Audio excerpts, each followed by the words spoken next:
சுதந்திரம் என்பது சும்மாவா வந்ததே.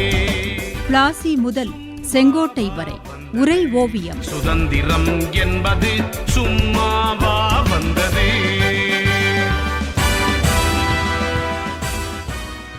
உணர்ச்சி வசப்பட்ட நிலையில் வீராவேசத்துடன் தன் கையில் துப்பாக்கி இருந்ததால் சிப்பாய் மங்கள் பாண்டே சார்ஜென்ட் மேஜரை குறிபார்த்து சுட்டுக் கொன்றான் என்று சொன்னீர்கள் தாயே. மற்ற சிப்பாய்களும் அவன் வழியில் ஆங்கிலேயர்களை சுட்டார்களா என்ன? ஆம் மகனே, அதனால்தான் மங்கள் பாண்டே என்ற தீப்புரி 1857 முதல் சுதந்திர போர் என்ற காட்டு தீயுக்கு காரணமாகிவிட்டது என்று வரலாற்றில் பதியப்பட்டு விட்டது. மங்கள் பாண்டே சார்ஜென்ட் மேஜரை சுட்டுக் கொன்றான்.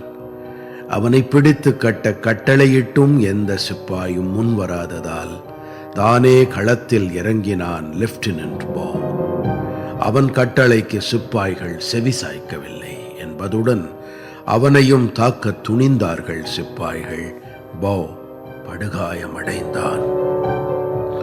மங்கள் பாண்டேயுக்கு ஆதரவாக சிப்பாய்கள் ஒன்று கூடினார்கள்.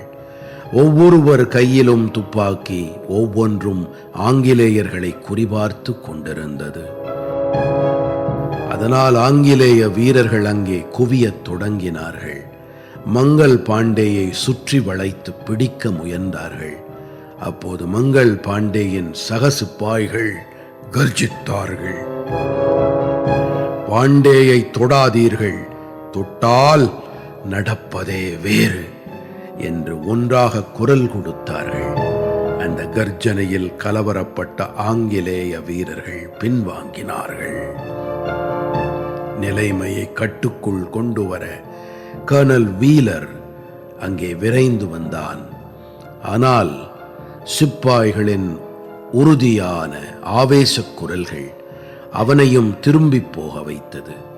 இறுதியாக ஜெனரல் ஹர்சி அங்கே வந்தான். சிப்பாய்களை எச்சரித்தான். எல்லோருக்கும் தண்டனை நிச்சயம் என்று அச்சுறுத்தினான். சிப்பாய்கள் அவன் குரலை பெரிதாக எடுத்துக் கொள்ளவில்லை. ஆங்கிலேய படை வீரர்கள் மீண்டும் நெருங்கினார்கள். இருதரப்பு மோதலாக அந்த நிகழ்வு மாறியது. ஆங்கிலேயர்களின் வரலாறு தெரிந்தவன் மங்கள் பாண்டே தான் அவர்கள் கையில் மாட்டிக்கொண்டால் மரணம் நிச்சயம் என்று உணர்ந்திருந்தான். இந்த கலேபர சூழலில் தாம் அவர்கள் கையில் சிக்கிவிடக்கூடாது என்று நினைத்தான். தன்னைத்தானே சுட்டுக்கொண்டு உயிரை விட முயற்சி செய்தான். ஆனால் அந்த முயற்சியில் அவன் மரணிக்கவில்லை.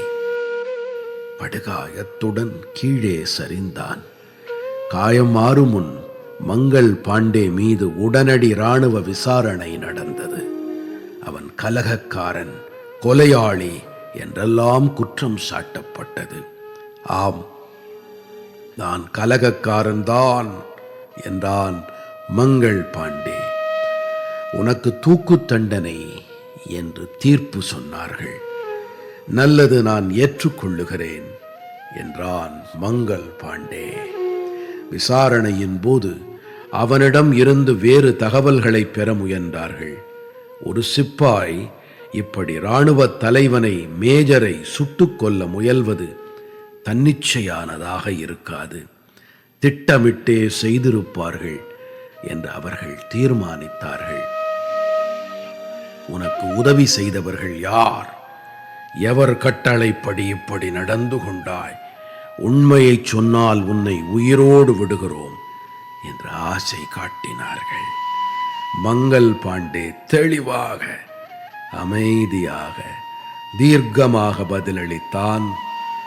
ஆனால் அவன் பதிலில் ஓர் உளவு தகவலை அறிந்து கொண்டார்கள் ஆங்கிலேயர்கள்.